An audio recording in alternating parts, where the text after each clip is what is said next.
తెలంగాణ రాష్ట్రంలో ఒక 10 మంది ఎమ్మెల్యేలు ఫామ్ హౌస్లో కూర్చున్నారు.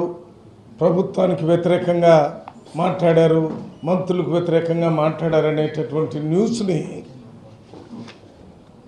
ప్రజల మొత్తంలో, రాష్ట్రం మొత్తంలో చెప్పడానికి టీ న్యూస్ వాళ్ళు ముందు ఈ కార్యక్రమాన్ని పెట్టారు. తర్వాత వేరే సోషల్ మీడియా వాళ్ళంతా పెట్టారు. నేను ఇప్పుడు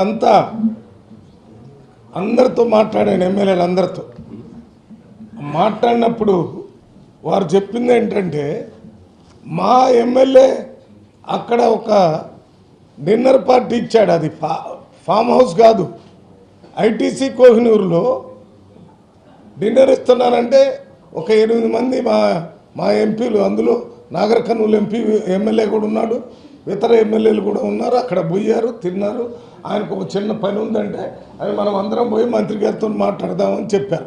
దీన్ని ప్రభుత్వానికి వ్యతిరేకంగా కూర్చున్నారని ఇంతకుముందు నేను చెప్పాను కదా, నిన్న మొన్న ఈ బీఆర్ఎస్ సోషల్ మీడియా వాళ్ళంతా ప్రతి విషయాన్ని ఈ రేవంత్ రెడ్డి గారికి, కాంగ్రెస్ ప్రభుత్వానికి వ్యతిరేకంగా ప్రజల్లో ఒక తప్పుడు సమాచారాన్ని చేసేటటువంటి కార్యక్రమం జరుగుతుంది. నేను పూర్తి సమాచారం తెలుసుకొని మీకు చెప్తున్నాను. ఇటువంటి జిమిక్స్, డ్రామాలు దీనివల్ల ఉడతూపులకు చింతకాయలు రాలవన్నట్టుగా ఇటువంటి వల్ల ఏమీ జరగవు.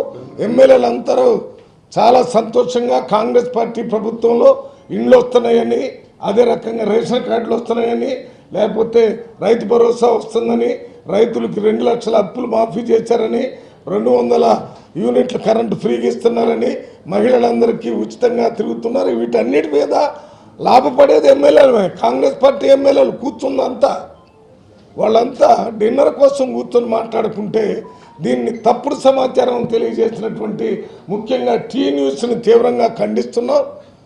సోషల్ మీడియాని కూడా తీవ్రంగా ఖండిస్తూ వాస్తవాలు తెలుసుకొని తెలియజేయండి, ప్రజల్ని తప్పుడు దోబట్టి వేయొద్దని చెప్తున్నాం. ఇది టీ కప్పులో తుఫాన్ లాంటిది.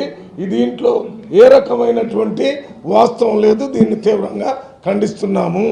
ఎవరైనా నాతో మాట్లాడటానికి సిద్ధంగా ఉంటే నేను సిద్ధంగా ఉన్నాను, ఇంక్లూడింగ్ మీడియా సోదరులు. మీరు ఏమన్నా అడిగితే కూడా చెప్తాను.